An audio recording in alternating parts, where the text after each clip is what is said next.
should do that. Well, I think it was a call to action. You have a daughter, right? You don't have a daughter. You have only sons. No, I have two boys. Okay. Girlfriend, you have It was a daughter, don't you? let me see what I'm saying. Say it. Let me see what I'm saying. You won't. It's How old is she? Father. it was a call to action Oh my God. by I tend to keep my private life private. No problem. Yes. Why you have a daughter? Shots fired. Yes, sir. Please go on. She spoke about when we go. she spoke about the fact that there's a need to work. The fun is over and the work is about to begin. That was a poignant quote for me from Professor Jane Nana Opoku-Agyeman, because it sets the tone for what President-elect John Mahama came to say about the need to speed things up and the fact that Ghanaians have a very low tolerance rate now for bad governance. Again, she made a big point about breaking the glass ceiling and who she is and what she represents. And that's Larry and Umaru have said. She's a woman of first when it comes to what she brings to the table. First female vice chancellor of a public university in this country. Yeah. First female running mate on the ticket of a major political party in this country. And now, first elected female vice president of the Republic of this country. And she says that she's going to ensure that that door is not closed, that others come through. It will be interesting to see how she does that, how strong her voice will be within the party, considering that 4 years ago, a lot of people did not think she had the capacity, she had the temperament, she had the status to do that for this party. John Mahama maintained his confidence in her, and truth be told, she's improved significantly, and I think her status within the party and her capacity has also improved. And that means that this is a promise perhaps she can keep when she says that she will hold the door open for others to walk through. It's a sound message on a night when the eyes of the entire country were on her, and I think it's a line that a lot of people will go home with, opening that door. That's it for me. Okay. Richard Scott, you have some pointers? But that door shouldn't be just for the women. Yeah, but I think it's understandable. But mainly, you know, I understand. Because gender has been defined to include men as well. Yes, but not just the limited feminism. But if you look at the difficulties, look, yeah. there is. Let's not deceive ourselves that there aren't significant barriers for women. Yeah. That's what I'm saying, that she's the first, and her being the first means that others can go through the process. You spoke about, when you brought up the Hajia Halima Mahama issue, for instance. She's the first for a lot of many things as well. Yeah, okay.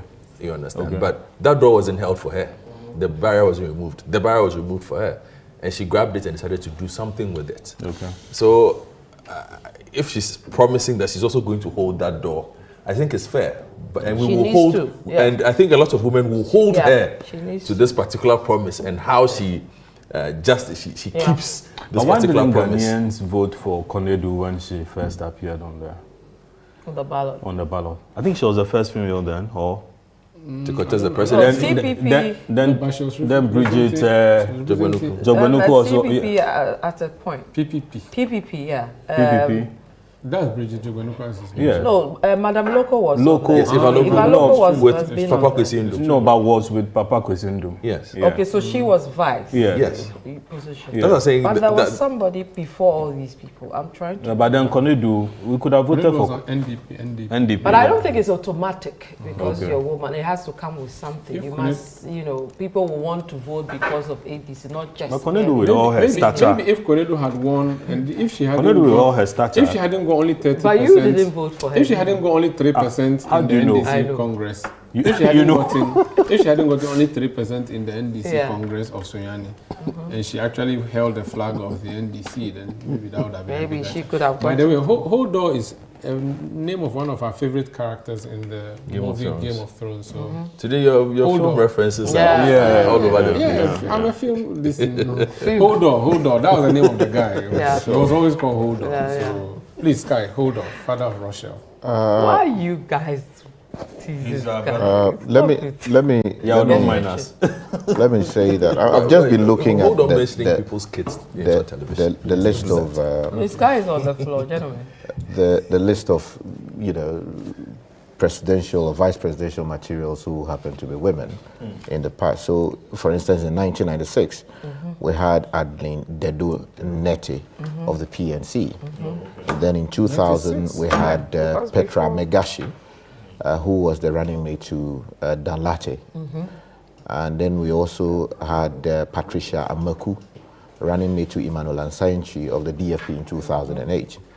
Then we also had Helen Matevi, if you remember, then this was in 2012. Okay. On the tickets of the PNC. Was that Matrevi? I think Matrevi, was it? Yeah, that's right. And then we also had Nana Akosia Frimpoma Sapong II for the CPP in 2012. And then also Eva Loko, as you rightly mentioned.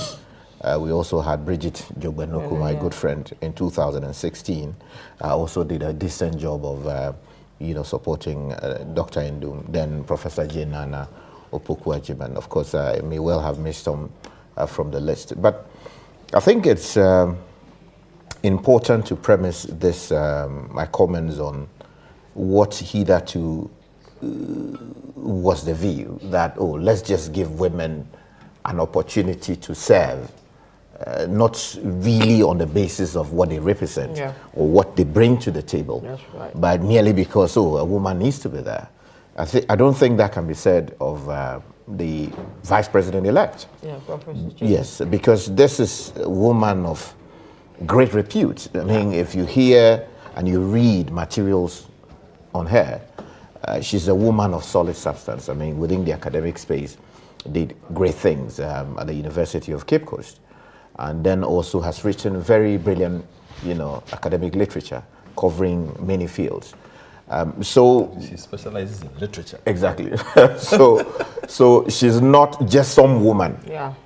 So you cannot even say that she's occupying the position just because we say some woman should be there. And I hope that the sort of quality that defines her stature and what she's made of would be brought to bear heavily on the office. Again, it is also the case that she served previously, as I said, at the UCC and then subsequently as Minister for, Education. There were mistakes that were made there, but then also there were great things that happened under her tenure as Minister for Education. And I'm hoping that the positive side of her ministerial responsibilities will be brought to bear in the discharge of her duties as minister responsible, as Vice President of the Republic. It is also important to note that at some point she was hosting her show on Radio Gold. So, so she would be regarded as one of us, a journalist at some point, if you like, if you want to call her that. So it's good to know that she's a journalist and John Mahama happens to be a journalist. So they should make sure. Exactly. So while they come from our stock, media freedom. Yes, it's great. We celebrate them and we look up to them with some inspiration and hope that a lot more journalists will rise to greater positions, either globally or locally, in service to the world of men and women. And that is a great thing.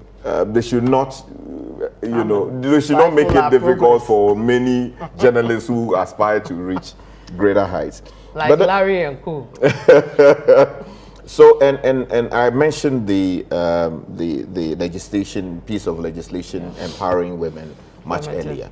The President Nana Addo Dankwa Akufo-Addo, we are told, signed it into office, and I'm hoping that when they assume office, the new administration assumes office, they will greatly enforce and robustly give effect to the piece of legislation we're talking about, because for far too long. We have seen women undermined in many workspaces. Sometimes it's just because the person is a woman. People make very derogatory. We go through a lot too. I know, comments like, this woman. Charlotte Osei. Sorry? Charlotte Osei. That if you put the woman there, at that time that's what I was looking for. The first lady vice president candidate was Kwabena Dako's running mate, Professor Nasakifu. We were saying there was somebody. Now fell Afali. Yeah. Yeah, so I said that I may have forgotten one. Yeah. So what I'm saying is that people say very unacceptable things. Oh, that time of the month she will not come to work. She will complain and all of that. I hope that people don't go about saying things like that as justification to exclude women having access to solid positions. Of course, the president elect in his manifesto, and then also when he was committing himself to the people of Ghana, said that there are positions that he would carefully reserve a certain category for women. Yeah. I hope that when it comes to nominating district chief executives, when it comes to nominating ministers of state, ambassadors, and all of these people who will be defining the republic for the next 4 years, he will commit to this process. And Professor Jane Nana Opoku-Agyeman would insist that you should actually make it happen. We don't want to be told that there are not enough women. He's saying this. We need to acknowledge what President Kufuor did. Yeah. When he nominated Justice Georgina Woods to become... Larry, hold on, I'll come to you. We need to fix your microphone. So hold that thought. We'll come to you. So. There's also something that I want to say quickly. That look, the office of vice president, hitherto, was given a constitutional responsibility, which was to be responsible for how the police administration is actually, what do you call it, shepherded. Actually, yeah. But when Jerry Rawlings fell out with Aka, and that altercation at the presidency, we've heard various accounts of what actually happened. But nobody has actually really told us that, hey, some accounts have been given by some way. But the point I'm making is that they then amended the provisions of the Constitution to take that responsibility away from the vice president. So as we speak, no vice president of the Republic has any clearly defined constitutional role.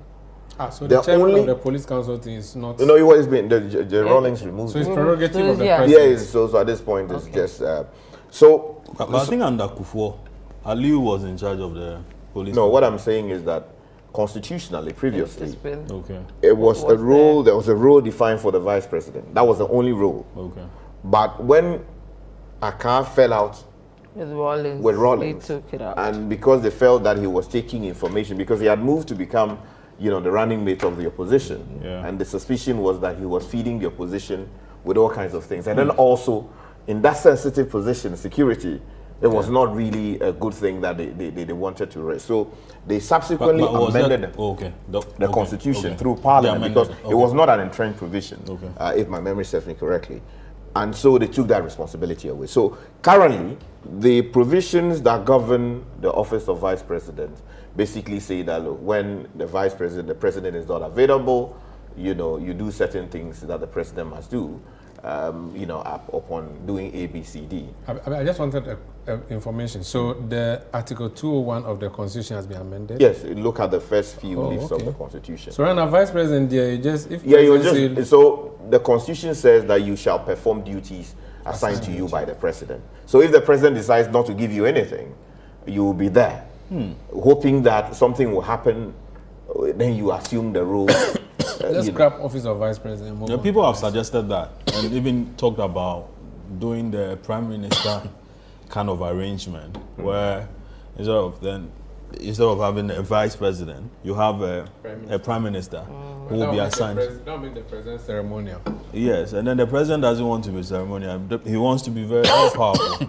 But I was making the point about how President Kufuor nominated Justice Georgina Woods as Chief Justice, and subsequently it opened the doors for others to become. Professor Bamfordado Speaker.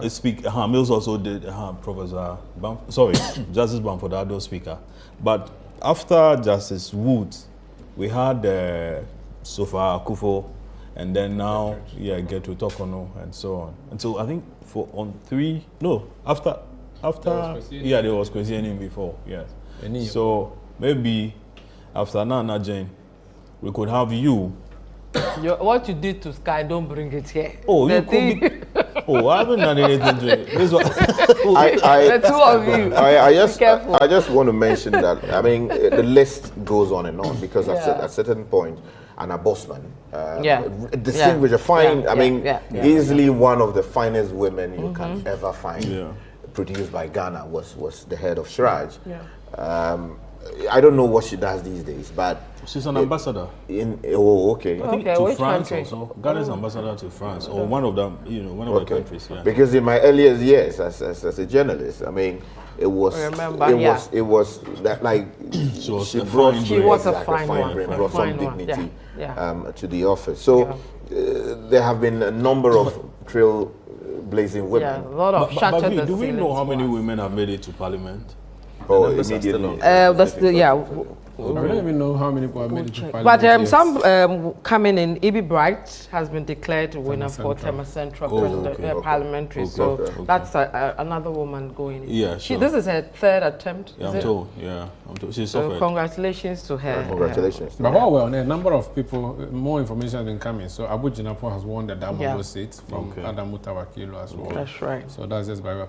And I think the coalition for Ablekuma North, which we were taking before we went to the electoral commission, that goes tomorrow. They put it on ice until tomorrow. I think that's it on parliamentary side. But Sky can proceed with this. Okay. So let's look at what a President-elect Mahama new government will look like. When are we doing the comparisons? Can you allow him to which compare? The vice? Compare Nana versus Napo. That's after we finish with President Mahama. Then we now go to the comparison. Don't worry, I'll let you do it. Make you happy. I'm interested in it. He wants to write an editorial on the show.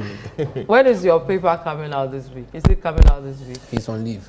No, I'm not on leave. So when are you coming? And what do you have? We're doing this on Wednesday. Which is tomorrow is Tuesday, 2 days, So what's the big story? But our website is working, theheraldghana.com. Larry. Oh, nice. Is newspaper industry not dead? That's why he started the website. It's dead, Larry. No, it's not dead. How many copies do newspapers sell? Sorry. We are not here to talk about it. Exactly. Mahama's first task is to tell me. President-elect Mahama. Let me start with this guy. I'll go around the table. What would it look like? Well, you see, what makes the burden on the shoulders of the president-elect heavier is the fact that Ghanaians have become, in my respectful view, distrustful of the political class. And if you read the various, polls that were organized or conducted ahead of the elections, it was obvious that people have become averse in a great way towards the political class. And that is a very dangerous thing. When the people you lead do not trust that you represent their interests again, and they are thinking of other ways of governing themselves, then it is a problem. And in fact, when people don't trust their leaders any longer in a constitutional democracy, the next thing they begin to do is to turn to the military as the potential saviors. And you read the CDD reports and you get the impression that people are beginning to trust the military more. Yeah. And that is a dangerous thing. You look around us, Burkina Faso is in the hands of what do you call it? People who conducted a coup d'etat. Yeah. You go to Mali, the same thing. Republic of Togo, while parading itself as a democracy, may not necessarily be a democracy in the eyes of many people because they say that, the elections there is a sham and all of that. But across the whole of the sub-region, we have all manner of despots in place of constitutionally elected, leaders. So, as a president coming into office, I think the former president or the president-elect has got to take notice of all of these things. And if there is anything that he must do to salvage the sinking image of democracy I think he has to do that. Of course, he gave us an indication that he would try to shoulder that burden with the support of the people who will be around him and the people of Ghana. It is not going to be easy because, mind you, we are jumping to the tunes of the IMF. The West is pulling the strings.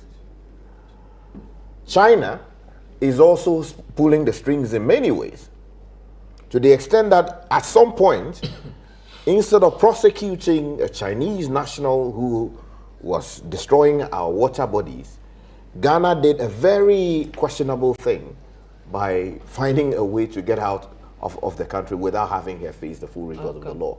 We were told that it was because China was calling the tune. Yeah. So what I'm saying is that... Was that what Osafo said? There was some suggestion to that effect. So the former president returning to office has got to take notice of all of these things. And look, people voted for accountability. Yeah. Because they couldn't trust that Bawumia, as president, would be able to hold his own colleagues in government to become accountable. Now, accountability should not translate into witch hunt. So while it is the case that Ghanaians are baying for accountability, in discharging the same, I think we should be mindful of the need to ensure that justice gets done and that we can all see that justice is being done. We should not repeat the mistakes of the past, where political opponents became targets merely because they happen to be political opponents. But the basis of accountability must be must be something that we can all see that, oh, this person did something wrong, and there is a need for us to sanitize that. So mistakes were made by the past administration when John Mahama was president. Things that he ought not have said, he said them. Things that he ought not have done, he did them. For instance, the Moon Treaty, for instance, if you remember, people had said very unprintable things about the judiciary. They were held in contempt of court and convicted. Yeah. Ministers of state decided to cause a book of, what do you call it? Whatever to be opened. And people went there, ministers. Yes, yeah, that's right. And pressured the president to use his authority to release these people from jail. Of course, I'm not saying that it is wrong for the president to exercise his authority. He can do that in a way he feels fit.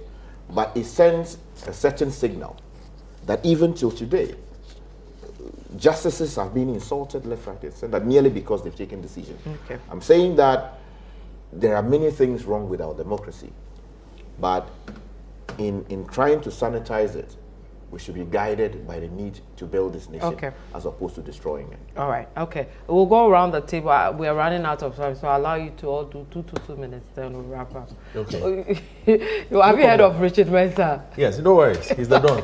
He's the Don, that. So you do your 2 minutes. Okay, he says we should get out of here. So, I didn't say that. On how the government will look like. Commander. On how the government will look like. Yeah. Look, I'm interested in seeing how he keeps that promise of a lean government. 60 ministers is what he says he will work with. Yeah. And he did mention today, from what I've been told, that he's going to stick to that promise of working with 60 ministers. It's going to be key because working with 60 ministers equates to working with a lean government. It means you're also saving money.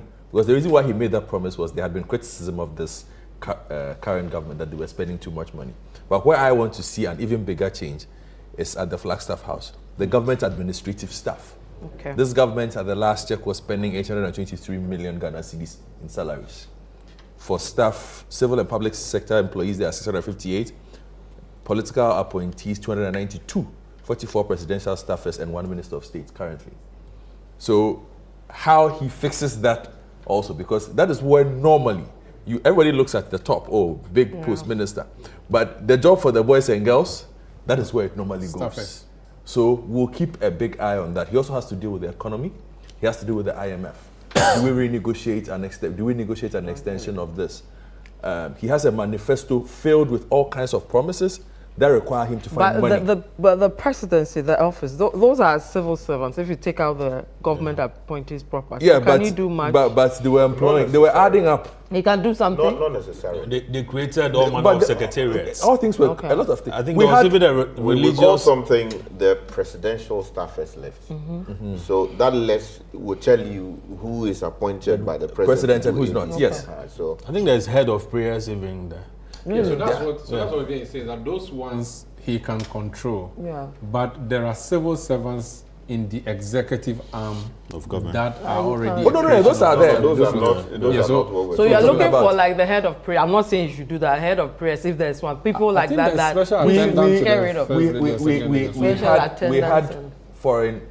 we have embassies in how many countries? 60 plus, and still had a youth diaspora ambassador. An ambassador at large. For God knows what. Yeah. Okay, but to the point I'm making even about what to do for him, he needs to find money. Yeah. It's everything he wants to do, he needs money. Every grand agenda, he needs money, and he needs to find that money whilst making sure that this country does not go broke, even more than it is now. And goes more into debt. And fulfilling our financial obligations. Goes more into debt. Exactly. So, the other thing he has to do then is the significant expectation. But he must temper that expectation because he will not find the money now. To solve that problem. No, it is the absolute truth. But he has to find it. It is the absolute truth. So, VK, those are for me what to do next in terms of who goes where and all those things. Well, that's a conversation we can have later. But will he be able to find the money? Yes, well, that is why you campaign to be president. And the money is here. Yeah. Okay. No, but he's been here before. He knows so where the obviously, money is. so he will obviously know where the money is. He knows, man. And particularly when he's promised to abolish the e-levy. Meaning that he's reducing his revenue base as well. He also mentioned that he was going to abolish a lot of this COVID-19. That's your revenue going down. Exactly. But sometimes what they do is that they change the name and then put something, they describe it something else. Okay, guys, hang on. I'll come back to you. I need to rush to Tema Central. No, you speak. I need to rush to Tema Central to speak to my boss there, Nanatufo. He's going to feed us with the latest to do with Ibi Bright and being declared as the parliamentary, the MP for Tema Central. Nana, if you can hear me, hello. Hello, Vivian. Right. So take us through the declaration. We're told Ibi Bright has been given the green light to go to Parliament. Well, that's true. Confirmed and certified results as declared by the returning officer for the parliamentary elections here in the Tema Central constituency, Mr. Nunu. Ibi Bright, after contesting for 3 times, finally has been declared a member of parliament elect for the Tema Central constituency. But this was not without a back and forth. This was not without some confusion that erupted here in the Tema constituency. And eventually, the results had to be brought to the Tema main harbor police station, where both parties, including the Electoral Commission, had to go through the results from the various polling stations within the constituency, and a final declaration was made. Now, the results, as I have it, certified and announced by the returning officer, puts the member of the candidate, the parliamentary candidate for the NPP, Charles Forson, at 18,421 votes, with Ibi Bright of the National Democratic Congress polling 18,539. And so officially, Ibi Bright of the National Democratic Congress, NDC, has been declared a member of parliament elect for the Tema Central constituency. A number of people massed up here. If we had joined earlier, you would have seen the supporters of the 2 main political parties massed up here at the Tema main harbor police station, either side rooting for their candidate. A lot of shenanigans that went on, but eventually the declaration has been made, and E.B. Bright has been declared winner of the Tema Central Parliamentary elections. And so, as we have it, the entire Tema area that will consist of Tema East, Tema Central, and Tema West has been greenwashed. The NDC, for the first time, has won all 3 constituencies in Tema, and of course, the 2024 general elections, as we have had it, and the trend that has been set has gone to the NDC. For Tema West, this will be the first time in history that an NDC parliamentary candidate has won the seat. And he is in the person of James Enu, a lawyer who has made history being the NDC parliamentary candidate to, for the first time, win the seat. E.B. Bright, who is known to be an actress, has over the years contested the Tema Central seat after the split occurred.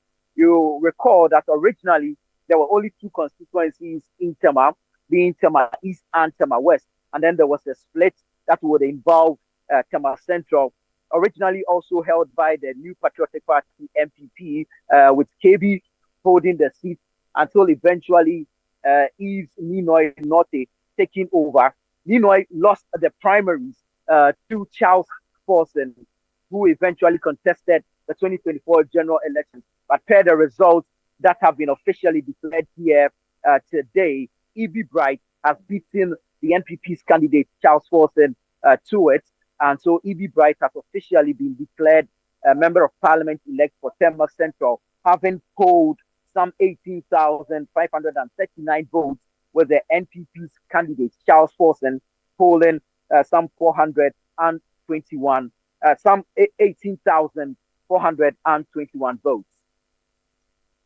Thank you very much, Nana Tufo Boateng, giving us some details around the Tema Central numbers and its coverage, among others, its history as well, in terms of those who've tried to take that seat. Congratulations to E.B. Bright. You know, she was my mate at Lagos. And you, when you were smiling, so that's my, you know, they say success has friends, so I'll say that's my friend. Your classmate is in Parliament. Hey, behave yourself. It means a chance has come, you know. So congratulations to her 3 times and finally, yes. Please, I'm your friend though, so.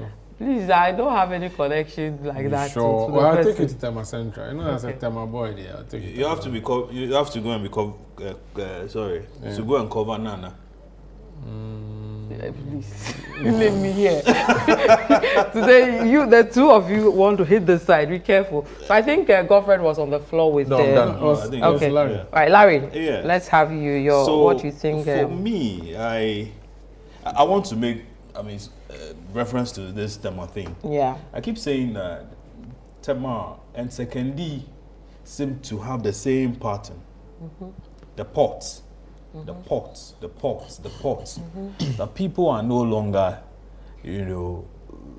transacting business through the ports. Like we knew before.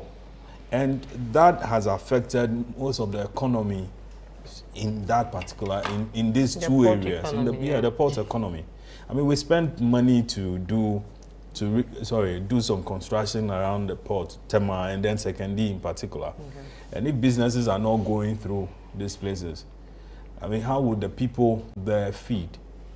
And with that, they'll punish the, whoever is running the country. So I think that one of the things that President Mahama should do when he takes over is to look at, these particular areas, investigate what is happening. Obviously, he might have some ideas about it, but a critical look at it. They said the charges were too high. Yeah, they were not competitive as compared to the neighbors. Cars that you could buy for 30,000 years ago, they are, out of the roof. Yeah. Okay, so I'm sure that he would have to look at that. Now, a lot of the construction or projects that the present government is carrying out, very often when there's a change of government, they will tell you that, this contract was inflated, so we need to investigate it. And 4 years is spent on some of these investigations, and then the project is halted. So by the time you're leaving office, the project that was supposed to have a certain, timeline. I mean, the time runs out, and then you notice that even if it's returned to after all, I mean, you have to spend so much money, and a lot of this, we witnessed a lot of this under President Akufo-Addo. Okay, the cocoa roads, for instance, and look, you saw what happened in most parts of the western region where cocoa is grown. I think they lost most of those areas. Yeah. Is it 10-3, 10-11? MB has only 2 yes, seats in the exactly. western region. Okay, so most of how the many constituencies in the western region? Is it 11 or 12? I don't have it off the Bono regions as well. I mean, this gentleman, Ajimamenu, I hear Doma, cocoa growing area, cocoa roads, that he just, abandoned so 17 constituencies, they got 15. So, I mean, even if you want to do an investigation, ensure that the project is, is ongoing. They did the same with the Obechebi thing. Yes, exactly. It was awarded to the Brazilian, Carlos Galvão. Yeah, by the Mahama. They came suspended for all this, were only to re-award it to them to continue the work. Okay, and then later on, turn around to take the credit. Yeah. So a lot of this agenda 111 projects as well. I mean, if it's supposed to serve people, okay, there's a felt need. That is why some of these projects are ongoing. So you can't say that, because Party A started it, I won't continue. It has to be continued so that at the end of the day, the people will benefit. Now, accountability. Listen, if there's going to be punishment, I mean, the punishment should be even-handed, okay? Proper investigation, okay? And then prosecuted very well. And whoever ought to be punished should be punished.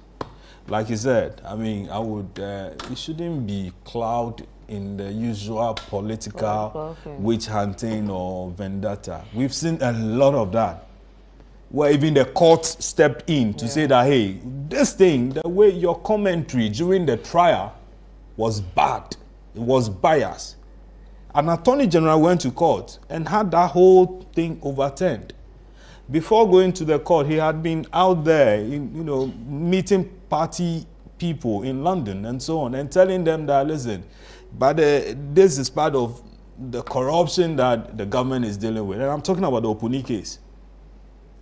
Okay, and had that whole thing reversed. We all reported on it. That the whole Supreme Court sat down and said, now listen, our colleague, his commentary on this particular case is too biased. But no, I mean, a similar thing had been witnessed during the Kufuor era, where, I mean, judges were empaneled. Okay, the constitutionality of the Fast Track High Court was tested. Yeah, and then it was found out to be, unconstitutional. A new judge was empaneled, and before the empaneling, a statement came from the then Chief of Staff, Jacob Echebelamte, saying that this man is being appointed to the Supreme Court just because of a review of the constitutionality of the Fast Track High Court.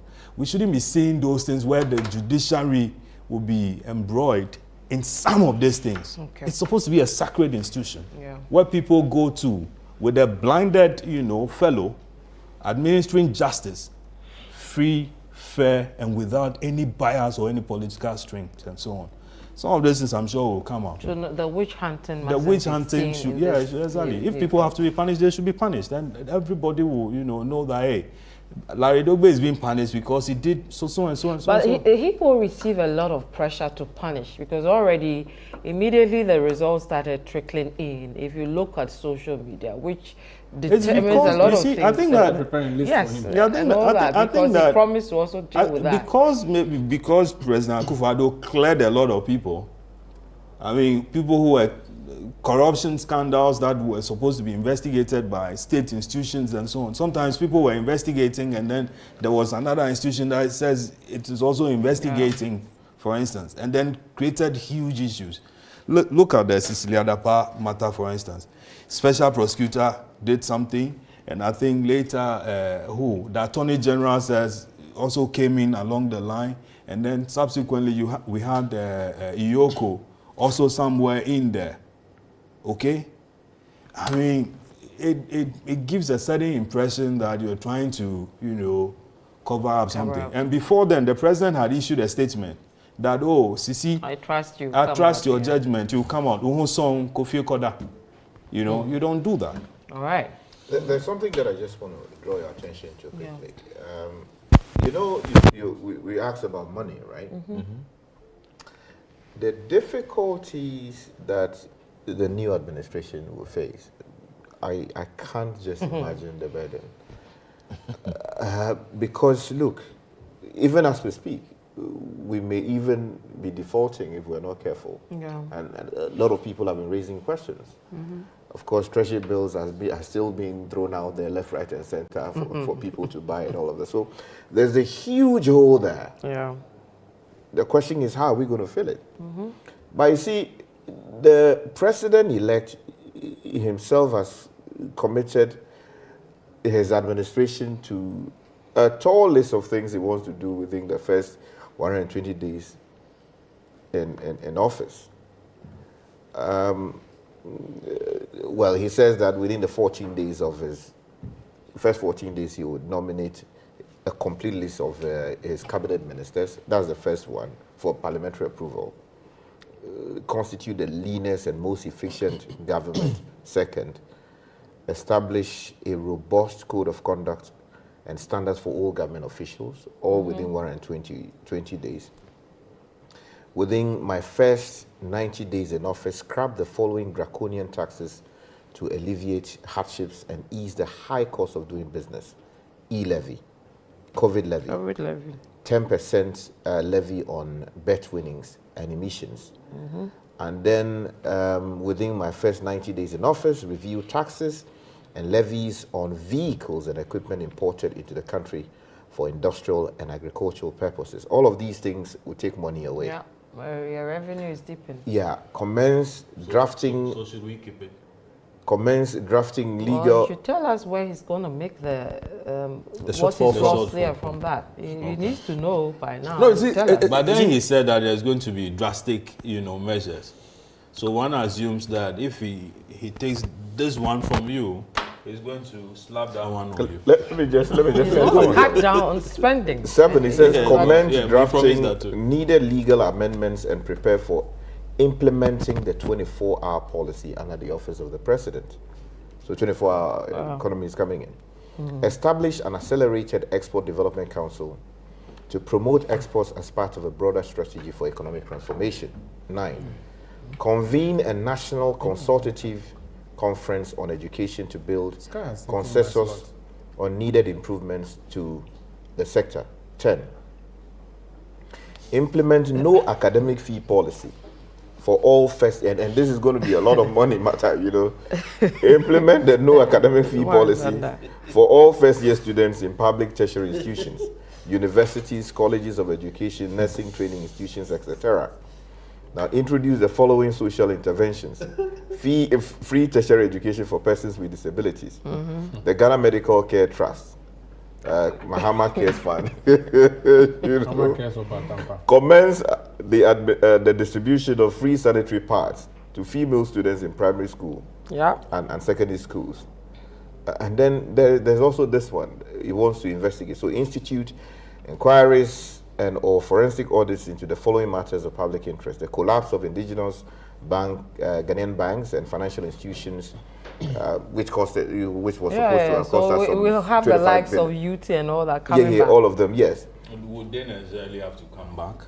They said they are going to investigate. They said they that doesn't mean they'll give licenses. At a point, he said he'll give licenses back, and people were even questioning the legality of that based on what had happened. He says investigation. And the new provisions for the financial. Investigation will mean that recommendations will be made, and out of that, if it's recommended that they should be handed over back.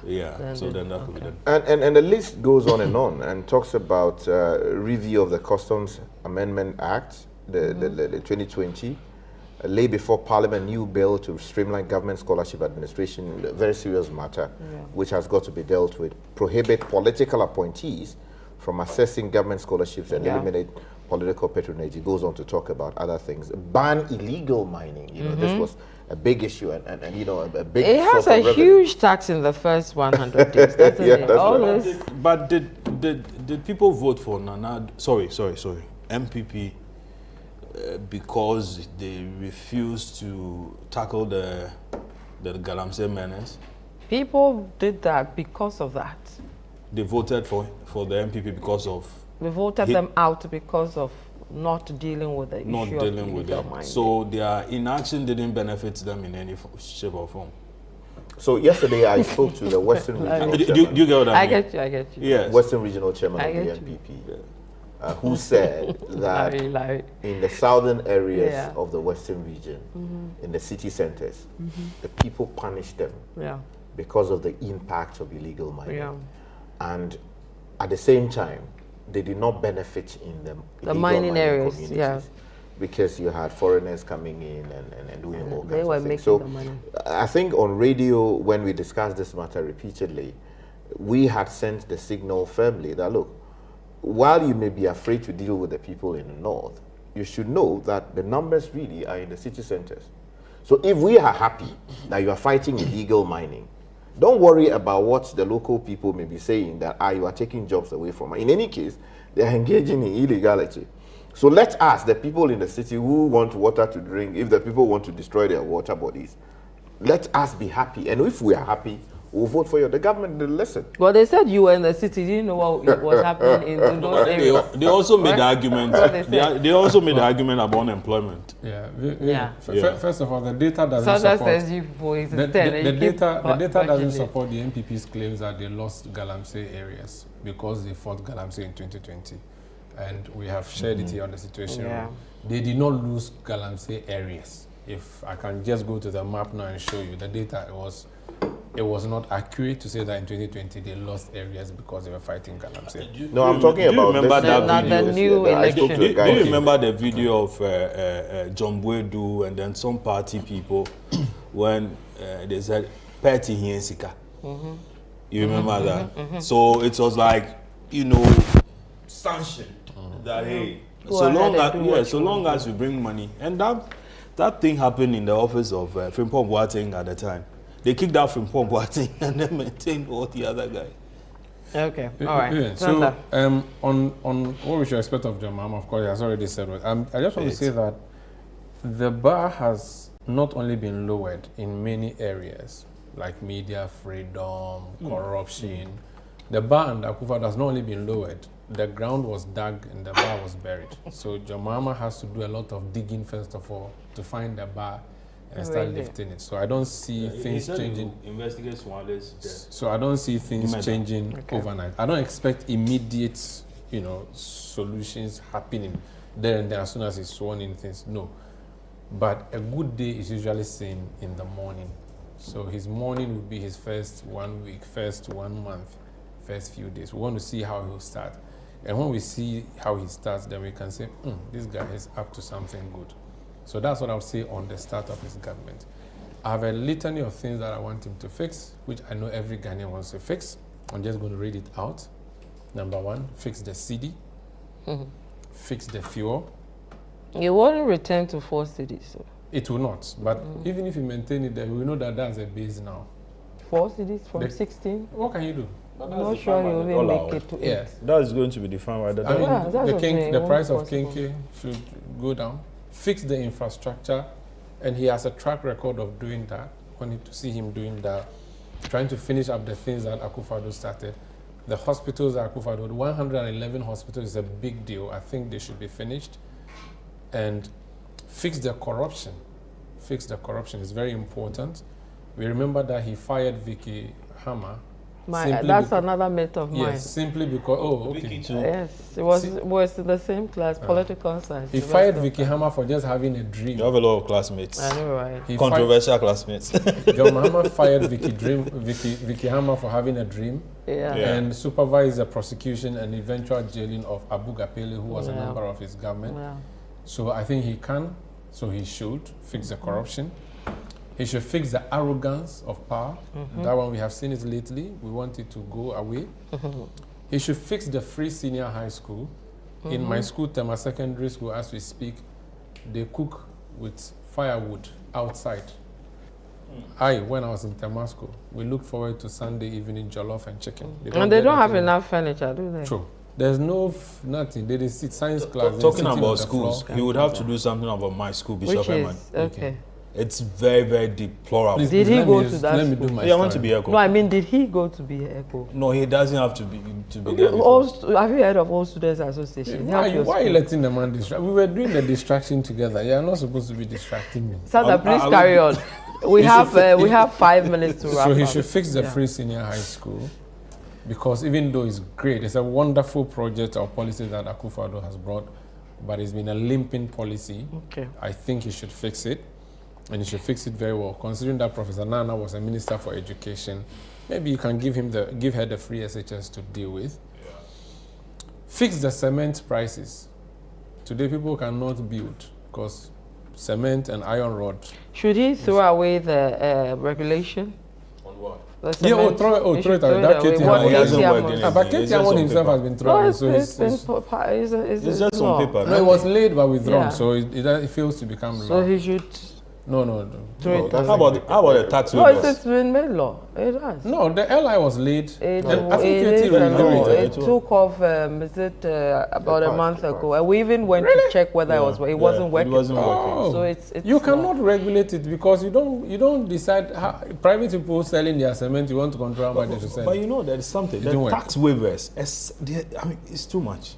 The tax waivers nobody profits from. Apart all from the governments are guilty of that. Yes. Vivian. See whether it will be different. John Mahama should fix the cost of imports. Okay. I haven't been able to import the car I have dreamt of buying since 2017. Which car is that? A small car I want to buy me I can be Which driving. car? When I'm driving old cricket. Which car? Oh, it's not like yours. It's like 7 times lower than your own. So it's which car? Which car? I cannot say it in Which public. car? We are forcing government to declare its assets. Oh. Now you can't declare yours. Anyway, so the imports must also, pricing must reduce. Fix the wastage in government. We don't have to see every minister driving. We shouldn't have so many V8s breathing down our necks in Accra. The cost of one V8, we are told, can build one chips compound. Is there no DSTV in various homes? And John Mahama, DSTV of the government officials. John Mahama has a track record of asking his ministers to donate 10% of their salaries to fix chips compounds. So I think he can also say that the V8, instead of giving them V8 for driving around Accra, use it to build chip compounds in villages across the country. Okay. Let them drive saloon cars in Accra. Okay. And there should be a pool of V8s where you would only use it on need-to basis when you have to travel cross country. I want that to be done. Okay. He should fix the size of government. We've already said that around this table. And most importantly, there's a group of Ghanaians that has been going on a picketing every other Tuesday. They are retarees or pensioners whose monies Akufo-Addo decided to do haircut on. Yeah. That's, what's the name? The former head of... Edwin Ananentry. Yeah. I beg you, even if you can't pay the rest of us whose monies have been locked, for the pensioners, John Mahama, who fine pay them. I don't want to see them carry plastic chairs. That means he needs to renegotiate the debt, domestic debt thing. It has to. I don't know how you do it, but he told us he's a solution man. He said he would come and look. President Mahama saw all our problems, looked through and said he can still fix it, and we gave him the job. We had one driver steer. 2 people came asking for the steer. We didn't give the other guy. We give to this man. He said he can drive us. So we have put, there's a song. There's a reggae song that said, lay the burden on the riverside. John Mahama at the riverside. We have brought the burden on your hands. Deliver us, please. In 4 years' time, we'll take stock. But he has manifesto promises also to fulfill. Yeah, but the point is, look, in all that we've said, what Sandra said, you've said, I've said, what Sky has said. 2 things. 2 appointments he cannot get wrong. 2. Tell us. His fiscal and his monetary. His finance minister and his BOG boss. So finance minister and BOG. Because we've all seen how the currency has been performing. Yeah. And you as the experienced head of business that you are and those who watch the market, you know exactly what the BOG boss has been doing to get this dollar where it is. Yeah. When the BOG boss leaves in January, guess where that dollar is going? Yeah. So the person you are bringing must have experience to deal with that situation. He cannot get that BOG boss appointment wrong. Then he can't get his finance minister wrong because, like Sanders just told you, there are a lot of payments to be made. you might possibly need to renegotiate with the IMF. The type of conditionalities that they have in their arrangement, what goes in there, how it fits into the agenda of his manifesto on how he can give people stress-free first-year university education and do all those things. All those 2 appointments, he definitely, look, he can get everything wrong. If he gets those 2 wrong, he can forget everything else. Okay, guys. Sir, I wish to ask him if you have any name for those 2 positions. I don't. I'll leave it for another time. I'm sure Larry will publish it soon. You know what you did to me? What did I? Oh, the vice president thing. Next time, we'll do another show. We'll do another show and talk about Parliament. And I hear you are, your mic is there, the batteries are giving up for you. The people from your village have come. Gentlemen, thank you so much. It's been great. We started this at 2. We've done 9 hours in the studio. It's 24-hour economy has started. It's 10 o'clock. So, Umaru Sanda Amadou, thank you so very much for spending 9 hours of your time with me. Larry Dogwe, thank you so much for spending almost 10 hours with me. Godfred Akoto, thank you so much for spending less than 12 hours with me. And Richard Sky, thank you so much for spending most of your 24 hours with me. Billable hours. Billable hours. Billable hours.